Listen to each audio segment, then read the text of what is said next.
Hey guys, welcome back. This is ChosenArchitect, and today we're going to be diving into integrated dynamics and getting ourselves an actual storage system set up. So I hope you guys are ready. So guys, today is the day. We're going to be diving into more of this Volcano Block pack, and today is going to be one of my favorite episodes, I think. It's going to be one of my favorite parts of this pack, and that is because we are now at the point where we can get into integrated dynamics.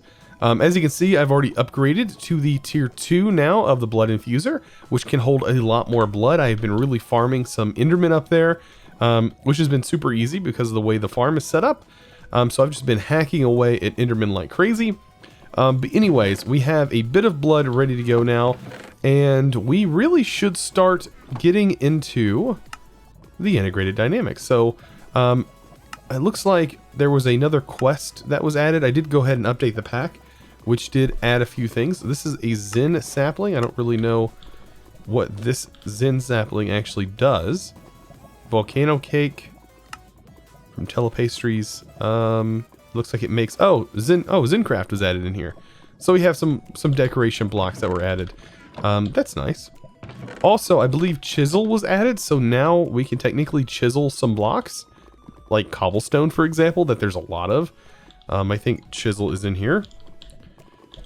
Yeah, chisel was added. We have architecture craft, things like that. So that's going to be really nice. Yeah, it looks like architectural craft was added. I don't know if normal chisel was added or not. It looks like it was. Looks like normal chisel. Yeah, chiseled stone block. Alright, anyways. So, let's go ahead and get into what I'm super excited about. And that is getting ourselves a mineral sapling. So to do that, we're going to need some of this stuff, which we made that last episode, which is some of this liquid soul. Right here, the liquid souls. And to get liquid souls, it's pretty simple.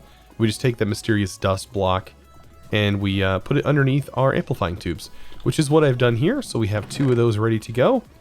But we're going to need to throw a dead bush into here. So let me grab one of my saplings, or 2 of my saplings, because we're going to convert 2 of those into minerals. And I'm going to go ahead and make some shears. Perfect. So we can take shears and we can literally just make dead bush with shears. Alternatively, we can also throw this into a drying basin, but that's going to produce some water as well, I think. So it's better just to do this. And then what we can do is just toss this in here. I believe that's... Oh wait, no, we have to craft... Sorry, we have to craft this guy into a particular type of sapling.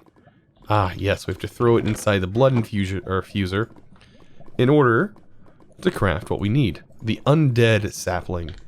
So let's go ahead and throw the undead sapling in here, if I can get it to fit. There we go. And we have ourselves a mineral sapling. Oh man, this is all I've been waiting for. This is going to make the videos and my life so much easier. Perfect. Alright, so now that we have mineral saplings, well, that just opens up to more mineral saplings, which is great, because now we can actually start growing these things. And I think crop dusting is going to work on them. I hope. It would probably... I would say it'd be best to use a crook to get more of these saplings, but honestly, with us having 6, it's going to be pretty simple for us to get more of these saplings. We're only after the wood for right now, so let's see if this does help grow. Does the crop dusting help grow? If not, we could use bone meal. Also, we might have to have a specific area to grow these in. I might have to use one of these corner areas. Simply because these do require a little bit of area around them to grow. Alright. Oh, there it went. So yeah, I guess that does work. And our ore excavation works, which is perfect. We can just use our hand for this. Now, there are going to be some blocks in this mod that have the enriched mineral. And the enriched mineral is just going to drop some extra crystal mineral for us. But that's not exactly necessary for us, because honestly, 1 block break is going to be enough for us to get started. Alright, so what we have here is a squeezer that I went ahead and made, and we have a drying basin. This is going to make our life so much easier getting started with integrated dynamics. What we're going to need is a pressure plate. We should be able to just use regular wood to make a wooden pressure plate. We'll plop that bad boy right down there. And what we can do is this pressure plate is going to reset our squeezer. How this mechanic works is you jump on the squeezer, it drops the plate down, squeezes the item, and you can see there's sort of a line that funnels there. That line is going to funnel fluid that we generate into the drying basin. So if we place a mineral log in there and we jump, what's going to happen is it should squeeze the mineral, maybe? Uh-oh. Unless something has changed. Unless that recipe was removed. I don't actually know if that was removed or not. If that was removed, I'm sort of sad. It looks like we have to use a melter, I guess. Interesting. Because a mechanical squeezer is going to... Unless we just need a farm. Because a mechanical squeezer will work exactly the same way. It just requires a little bit of RF. I'm surprised that that was removed. Interesting. I was really hoping that was going to work. Because normally what happens is you squeeze out the mineral and it goes into the drying basin in this, this form. And you're left with making mineral blocks. But I guess we're just going to have to farm for mineral chunks.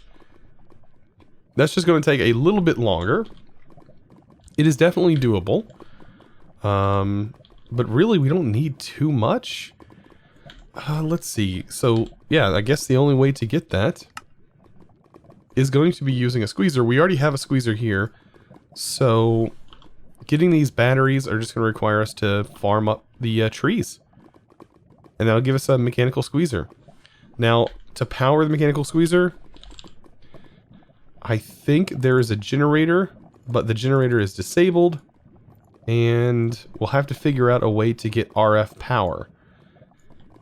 And yeah, we'll have to figure that out. I don't actually know how to get RF power just yet.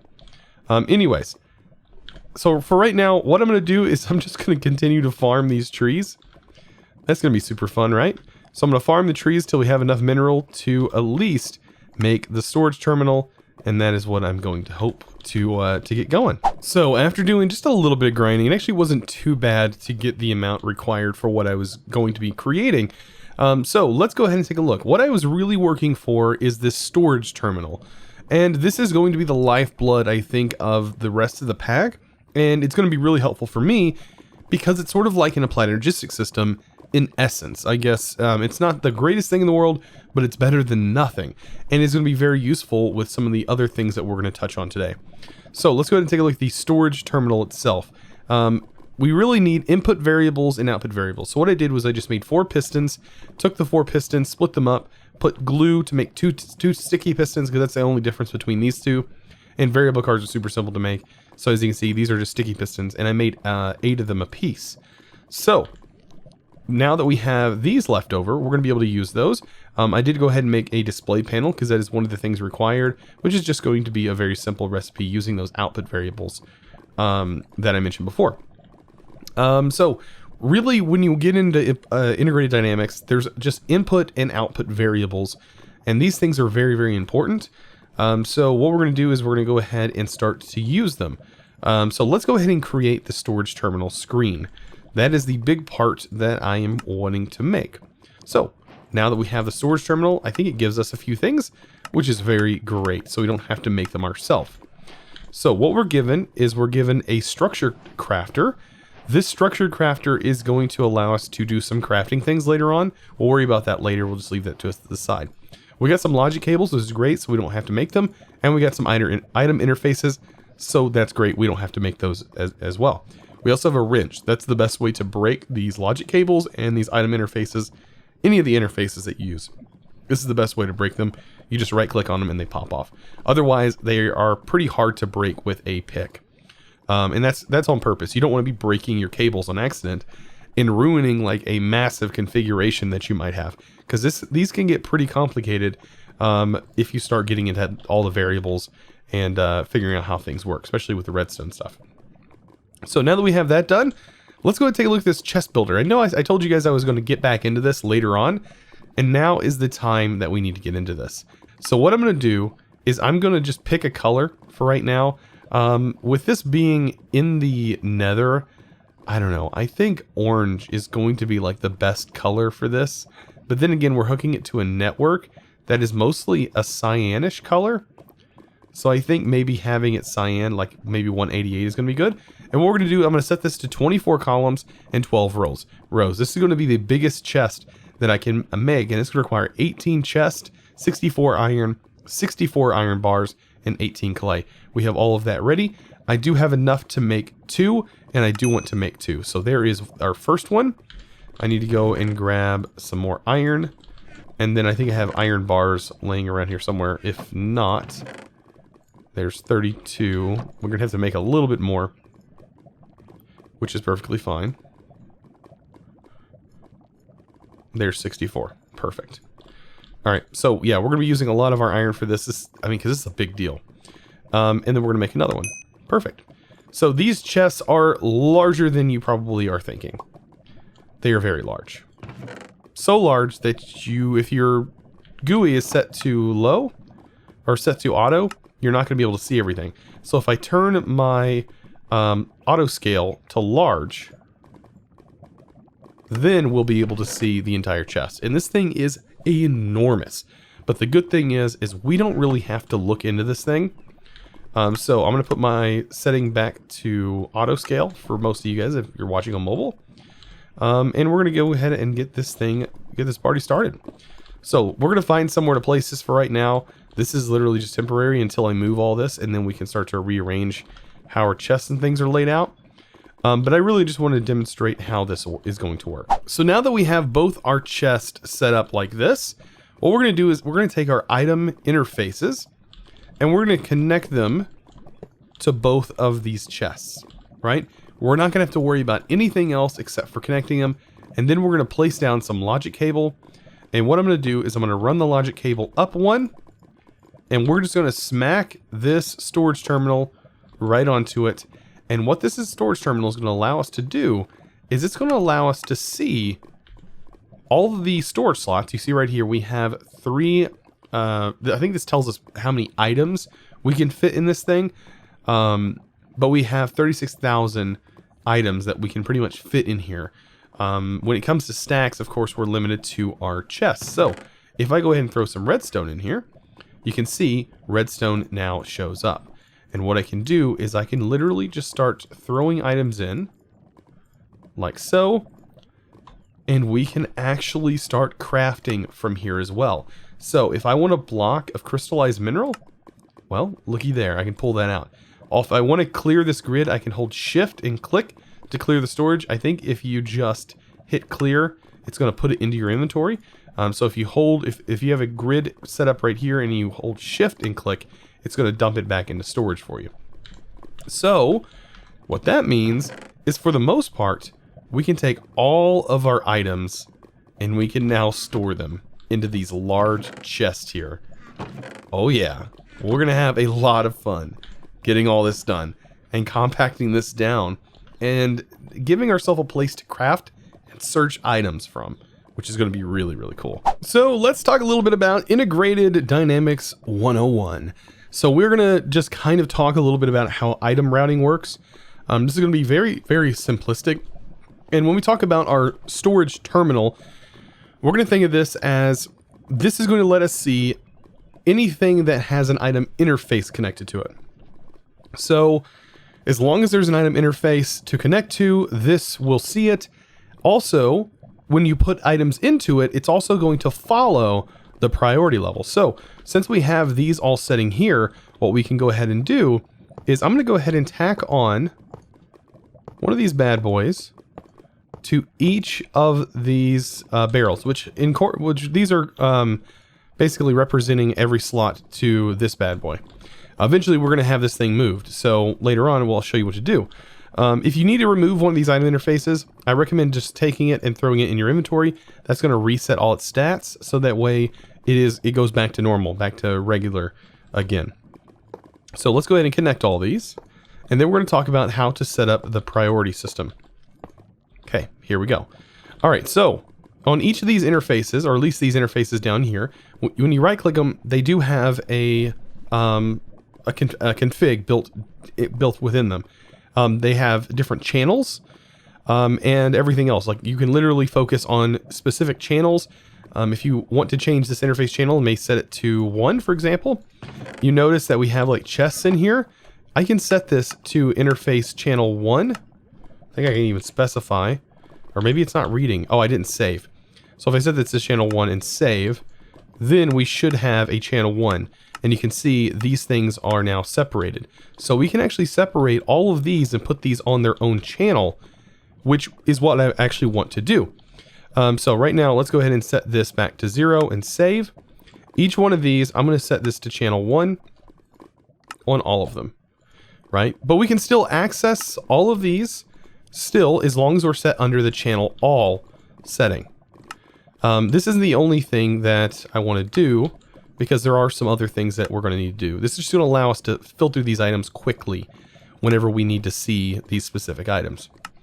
All right, so once we have this set up, which is going to change the channels, we can then dive even deeper into this and start talking about priorities.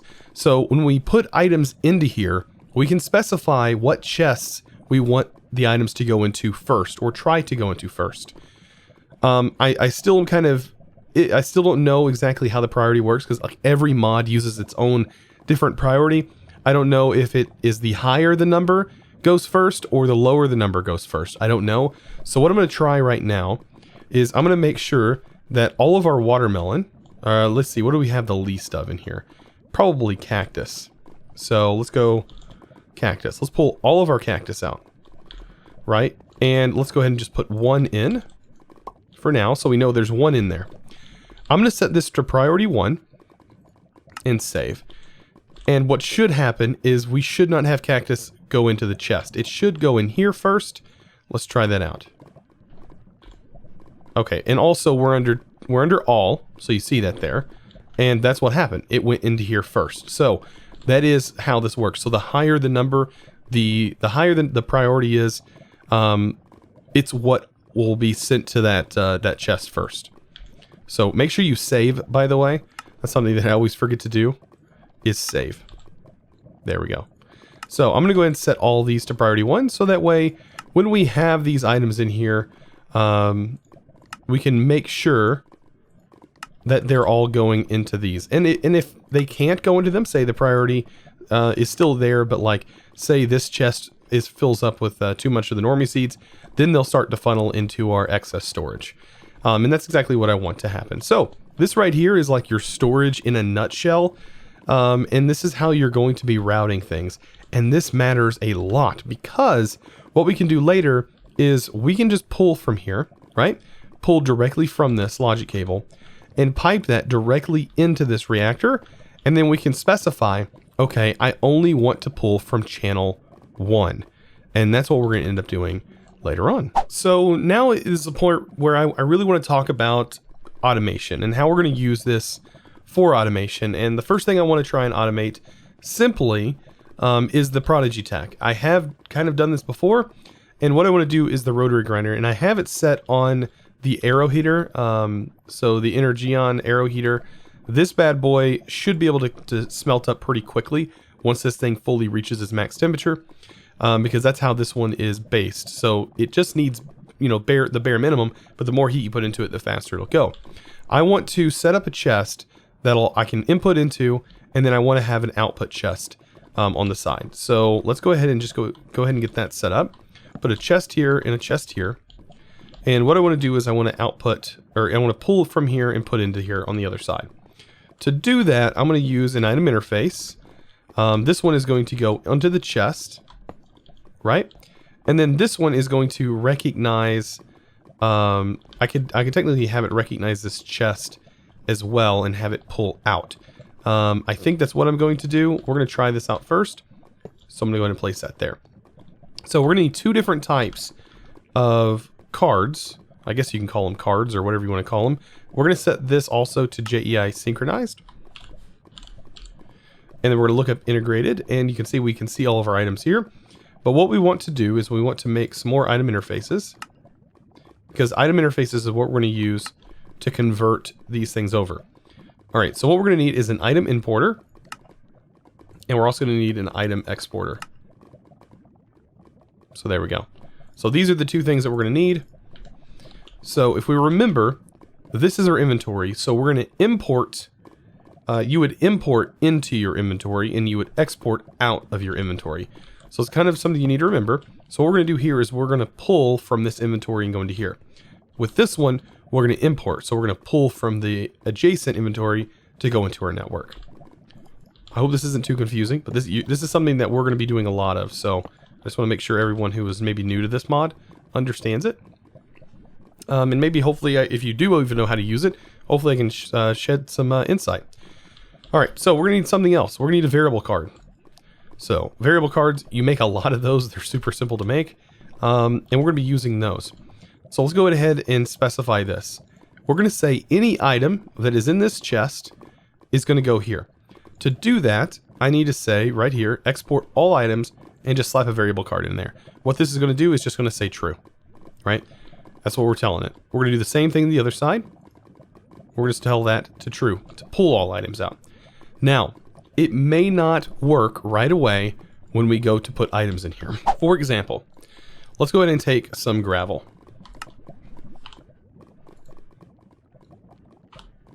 Or cobblestone. Because we can convert cobblestone into gravel this way. So what I want to do is put gravel in here. And you can see it goes into this, but we want to make sure the output is also coming out. Because this can be kind of finicky on how it lets you import and export items. So let's go ahead and give it some power. Like this. And that'll boost up. That should get it to above 30 pretty quick. And you can see it should already start working. And look how fast this is going to go. The rotary grinder with this power is pretty ridiculous. So it should export out, and there it is. It's in the chest. But if there was, say, an issue, like this thing doesn't let you import or export from the top, you can actually specify right here the target side. So this right here is facing, I think, north. So whatever, it would be this direction, I think, that it's facing. We can do F3 to see what direction we're facing. So yeah, it is facing this direction. And it's basically saying it's connected to the north side of the machine, in which it is. And this one should say it's connected to the south side of the machine. There you go. So that's how you would tell which side it is connected to. And you can change which side it's actually connected to, which is kind of interesting. So these should say it's connected to the top, or the up side. And this one should say up as well. If it was connected to the bottom, it would say bottom. But like I said, you can change that if you do so feel inclined. So yeah, this should heat up fairly nice. Once this gets up to max temperature, this bad boy should start pumping out a lot of gravel. We're going to need a lot of gravel because I'm going to be converting gravel here soon directly into sand, because we are going to need a lot of sand. And that means we're going to be pushing into getting ourselves some Caminite blend, which is going to get us into, you know it, good old-fashioned Embers. So if you've never used Embers, it's quite a fun mod, and quite a visually pleasing mod, I'll have to say. The lighting effects and everything is actually really cool. But it does have some weird, quirky things that you may want to keep in mind. But yeah, I'm going to go ahead and let this grind up.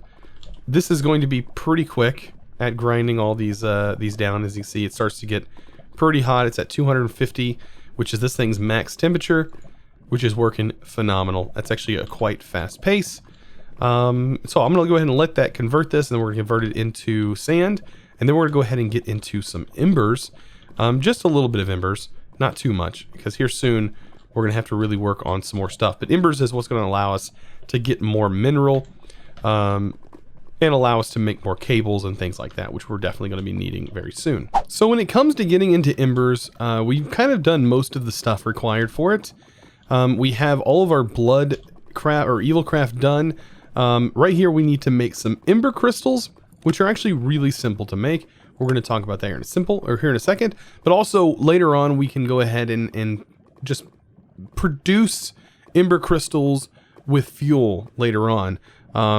It's going to require a little bit of a setup to be able to do that, but later on we can, honestly stockpile ember crystals, and it's pretty simple. Let's go ahead and talk about Caminite. So Caminite has a lot of uses with embers. It is required for a lot of different things, and you can see it is very simple to make. You just needed to gather a few resources, which since we automated that stuff, it makes it really, really easy. So let's take a look at the crystal clusters. We're going to need to make a couple of these. So I'm going to go ahead and take those. And remember to shift click this, because if you don't, yeah, your items are going to go into your inventory and not where they need to go, which is into the internal inventory. Also, I want to set this to make sure it always stays looking at 0 on the channel. Because I don't really care for the channel 1, which is all of our vegetables, to be recognized, unless we absolutely need it. But right now, we're not. So, the reason I grabbed 3 is because we're technically need 4. I've already used 1 just to make sure that it would work with the upgrade that we currently have, which it does. Let's go ahead and talk about this, though. Let's go ahead and make this. Embers. So, when we get into Embers, of course, you can add the mod. It's going to show you this here. But we're going to be making Caminite Blend. So, Caminite Blend is going to be used a lot. And it wants us to pull 16. I don't know if that's the exact number we're going to need to make the equipment. I guarantee it's not. But, as long as we have 16, we can get ourselves some experience. And that's going to push us along. So, an Ember Activator. Let's take a look at what it's going to take to do this. This is how we're going to get into Embers. So, an Ember Activator is how you actually get Ember, take the Ember and actually turn it into usable power for the Embers mod. So we need Ember Activator. So right here. So this guy is just a furnace, super simple, and that gets us an Ember Activator. The Ember Activator is going to unlock a few different things, including the Ancient Codec, which is going to be needed, and we end up getting a Tinkerer's Lens, and we get a dial, so we can kind of see the readouts. We have a orange dribble plum. I guess this is food? I guess it is food. It comes from unique crops, apparently. So, this is a food source. I don't know why it's in this quest line. Maybe we'll find out later. I guess that's going to be coming for something here. It says lighter than air. Large dribble plum. I guess that's a seed, maybe? I don't know. Let's take a look at our books. I'm pretty sure one of my books is gone. I don't know where my crop book went. It definitely has disappeared. It was in my inventory, and I must have sat it somewhere. Interesting. I don't know. Let's take a look at the crops. I literally just think it's a book and a seed to make this book. So we take a book and we go ahead and take 1 seed. Craft that seed with this and that'll get you... Oh, it's just the seed that turns into the guy. Oh, we don't even need a book. How convenient. Alright, so let's take a look at... And, you know, maybe see what this is talking about. I think it's right here. Oh, the, yeah, dribble plums. So... It's not drib, is it? Yeah, DRI. DIR. There we go. So what does it take to make this? It takes some cola seeds, pumpkin seeds, and sugar. So that's not too bad. So if you want to pull one item out, you can middle mouse click. And then if you want to increase that number, you can right mouse. And if you want to decrease, you can left mouse. And that allows you to select a specific amount, if you so please to do that. And of course, you have to right click into this inventory to get that set right. Alright, so it was this guy right here. So you leave the recipe again. Colas. And we also needed pumpkin seeds, I believe.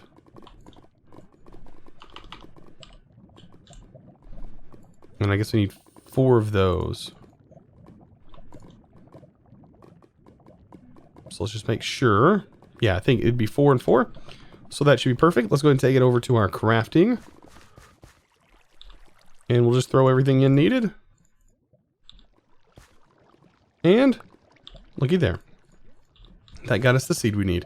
Now, it says lighter than air. I don't exactly know what that means, per se. Maybe we can hit this up with a bone mill. Maybe we can grow it by holding shift.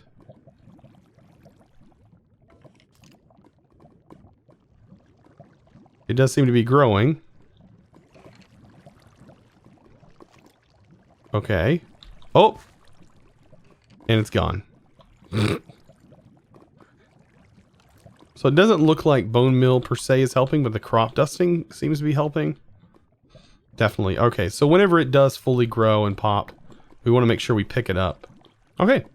So yeah, that's one of the parts that we have to do. I don't know why that's part of the quest. Maybe this is actually used.